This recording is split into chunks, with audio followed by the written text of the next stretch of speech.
Thanks for joining us. I'm Bridget Shanahan. And I'm Susan Kim. Racine police are investigating a shooting that left one man dead. Police tell us that someone shot and killed the man last night at around 10 o'clock. Officers are not sure what led to the shooting. At last check, police did not have any suspects in custody. Caledonia police are looking for a man who tried to break into a 92-year-old woman's home. The woman says she saw a strange man trying to get in yesterday, so she used her walker to get over to the window, then slammed the glass with her fist. He took off running. He went behind the garage. They had dogs and they had guns, and they got his trailer out, I guess. Police say the man they're looking for is a white man in his 50s. If you've got any information, you should call Racine Police. A vigil is planned for today for the man who died outside Milwaukee's District 5 police station.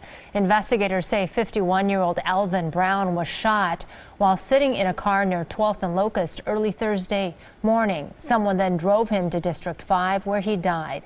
Tonight's vigil and balloon release is set for 5 p.m. right outside District 5. Packers Extra now. The Green Bay Packers are looking ahead to their next game against the Kansas City Chiefs after a big win over the Seattle Seahawks. The Packers are now 2-0 after beating Seattle 27-17 at Lambeau Field last night. Aaron Rodgers threw for 2 touchdowns in a rematch of last season's NFC title game. The Packers were looking to bring their cheering to a whole new level on Sunday. The Get Loud Lambeau campaign helped get fans pumped up again this year. Before they shook the stadium, they partied outside. We talked to some that traveled all the way from Washington to watch the two teams go head-to-head at Lambeau. Came from Seattle. I've always wanted to be in Lambeau, always. But you know who the number 112 is, right? Do you want to say his name?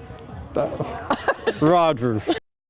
Such pain. The Packers take on the Kansas City Chiefs Monday. That game is set for 7:30 at Lambeau Field as well.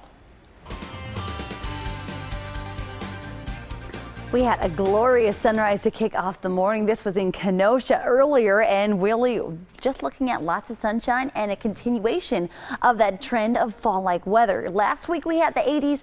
I think those are gone from the forecast, but over the weekend it was picture-perfect fall weather. Saturday 70 degrees, yesterday on Sunday 69 degrees, so it's starting to feel very much like fall and starting to see a lot more of those fall colors, especially if you're headed up to the Northwoods. That's where their colors around 20 to 40%. The two counties around Clark and Sawyer County are at 35% colors, so those are the best two spots to go check out some of those leaves changing colors. And speaking of colors, well, fall officially begins on Wednesday at 3:21 in the morning. The temps are going to be actually seasonably warm. And speaking of warmth, take a look at El Nino. Really, those warm waters off the coast of South America really intensifying, about 7.5 degrees above average. And what does that mean for our winter? Typically, when we have an El Nino like this, a stronger one, we're going to see an above average winter as far as our temps are concerned. So that means warmer temps during the winter. And as far as the precipitation goes, better chance to see below average precip. So it looks to be a warmer and drier winter if you're looking that far ahead. In the short term, though, temps compared to yesterday are warmer, especially out to the west. That warmer air will start to move on in as we go into the next couple of days. A very dry, quiet, and tranquil forecast for us.